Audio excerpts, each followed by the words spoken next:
So the first thing that really jumped out at me here is this is basically a process about re-examining the past, figuring out cycles and patterns, and figuring out, are cycles repeating because we needed to learn a specific lesson, or are they repeating because we haven't learned it the first time?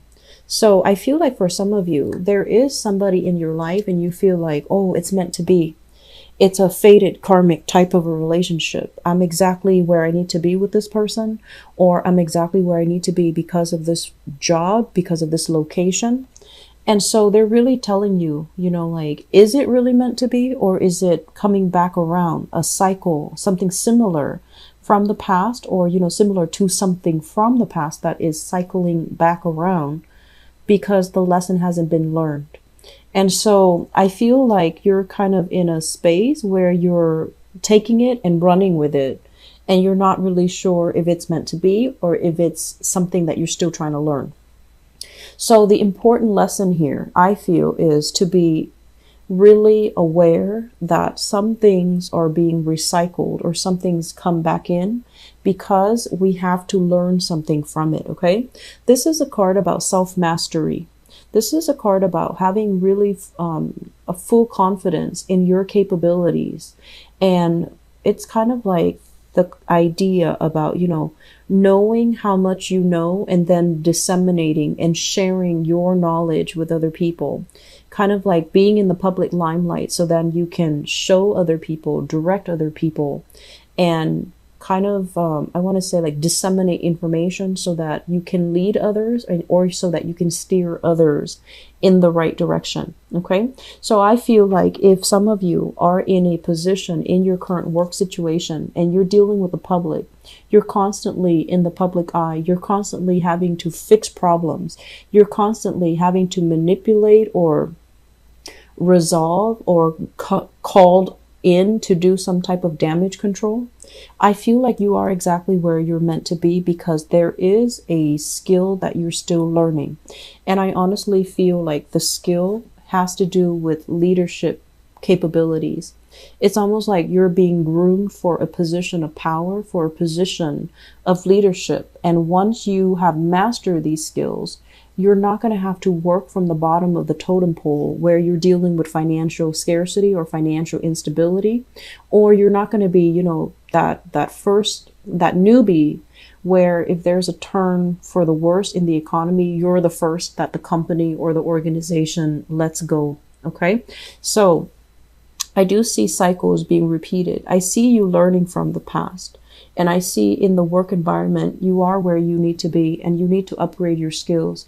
You need to show leadership. You need to show diplomacy. You need to be able to communicate very, very well. Many of you are making a living based on communication.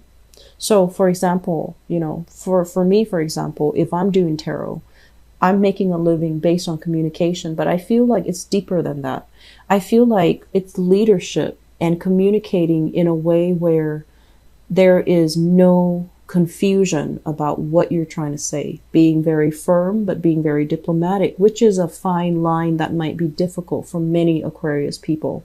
Because I feel like diplomacy might not be your forte. You see things in a very binary manner, black or white, yes or no.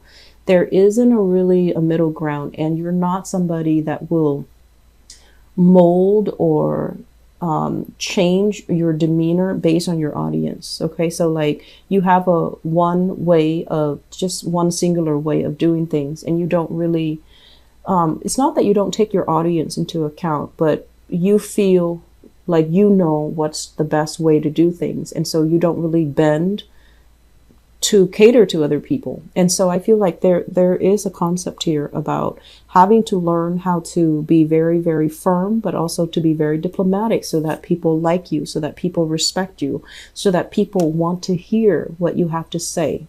Having to speak a little bit more rather than from that head chakra, which is so heavily activated within you, where you make connections really fast. You have a lot of intellectual, prowess that you can share, and it's a huge asset. It has always been a huge asset, but communicating more from the heart, kind of like being able to put yourself in other people's shoes so that you know how to adequately persuade them, you know how to adequately help them so that you allow them to feel important. And what does come to mind here is, this entire cluster. So I feel like many of you, I'm going to say this as, I don't like to criticize, but I feel like you might have been accused of this in the past, okay? Where they say like, you know how to solve problems. So if somebody comes to you and they're like, I'm dealing with all of these things, can you help me sort it out? You're very good at sorting it out. You're like, okay, A, B, C, D, done, and it's over with. But that interaction, that transaction, it leaves them feeling like they're just a number.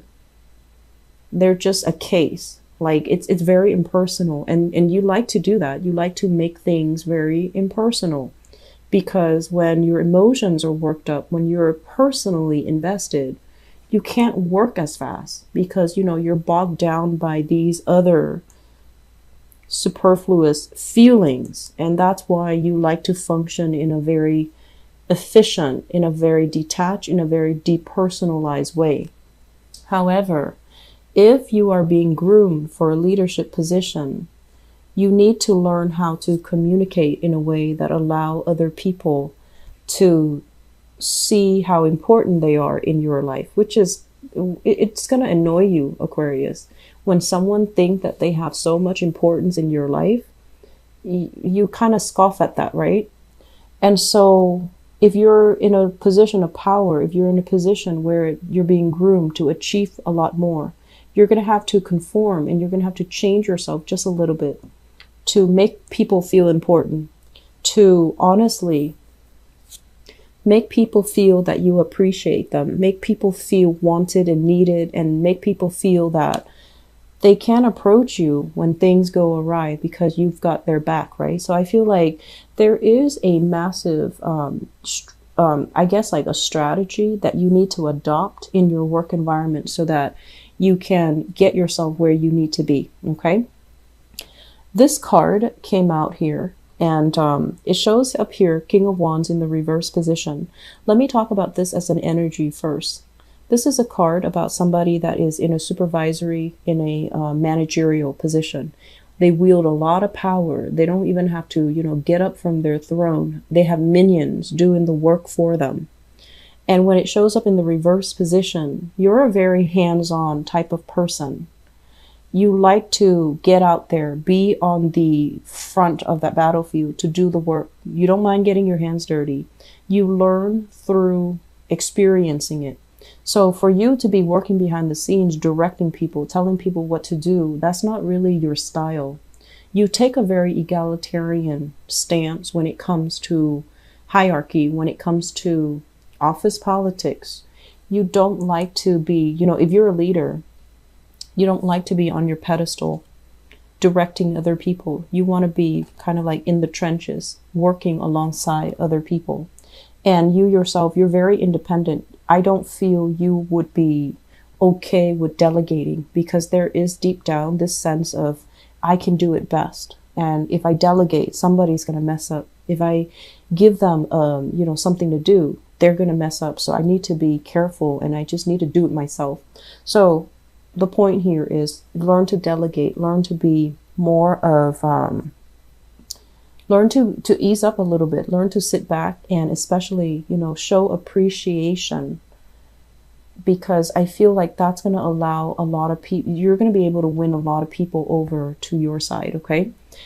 I'm sensing there is a work environment here where you are outstanding, like you're shining. People are noticing that. They're noticing these leadership capabilities within you. But I also feel like you don't want to, uproot this position. They might want you to take on more responsibilities and you don't really want to do that. They might make you, manage a team and you don't want to do that because you want to work independently. And so I feel like the energy is you can't really have everything that you want. And so one of the skills that you really need to master for in this work environment for now, for this month, or until, further down the line, until the new year, is learn to make people feel important, okay? Be approachable, and especially show the appreciation. Teamwork is really important. And, you are very other oriented. You're very team oriented. But I also feel there's this energy here about, I don't want to delegate because I don't want other people to mess up. I want to do it right, and I want to do it my way. So that sense of independence, I feel like it needs to be curbed a little bit. Okay. So moving forward, what I have here, let's look at this entire spread. So first of all, I feel like these are relationship partners. For many of you, we have here a fire sign, Sagittarius, Aries, Leo, Sun, Moon, or Rising. And this might be somebody that you have separated from, okay? You are moving on with your life. Life is looking very sweet, prosperous, and things like that.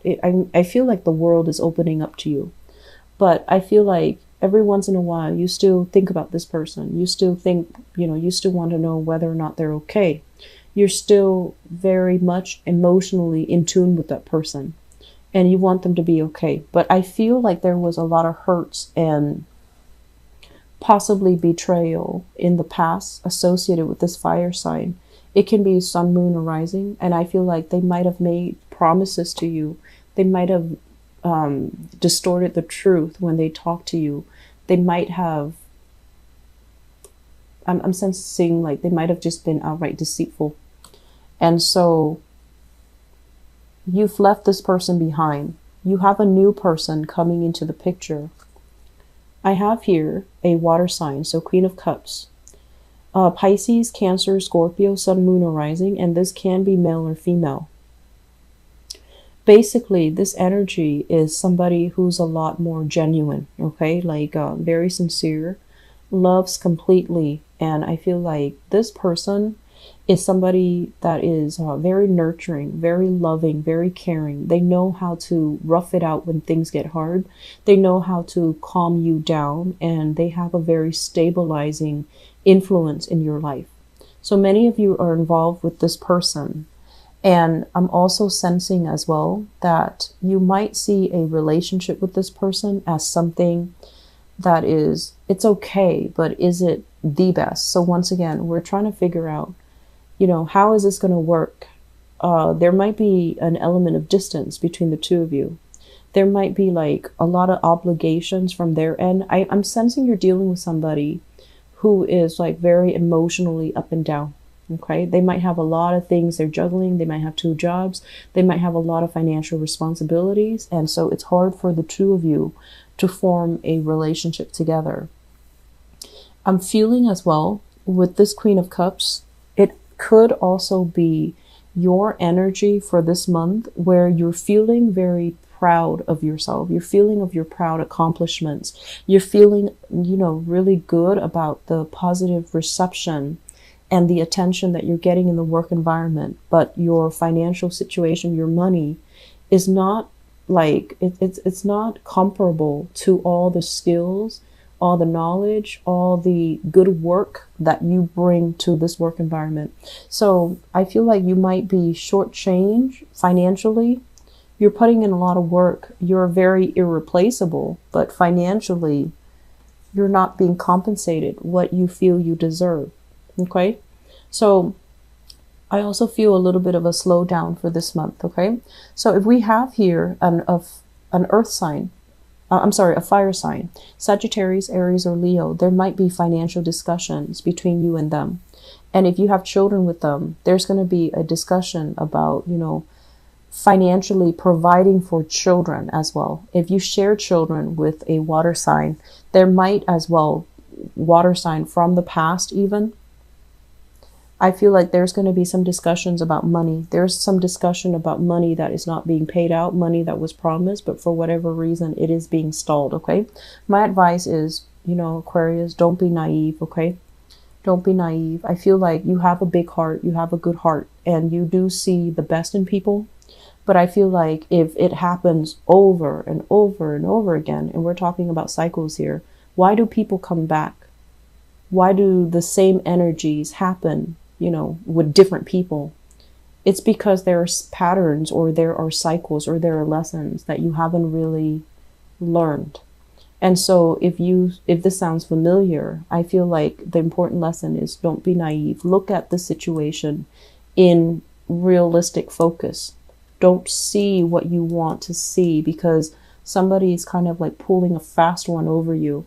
So it's really important to dig a little bit deeper, do your proper research, assess a situation as honestly as you can, and don't be so quick to come to the aid and the assistance of someone just because you feel like, oh, they're in a jam, or you feel like, oh, they can't really do it. I want it done right, so I'm going to step in.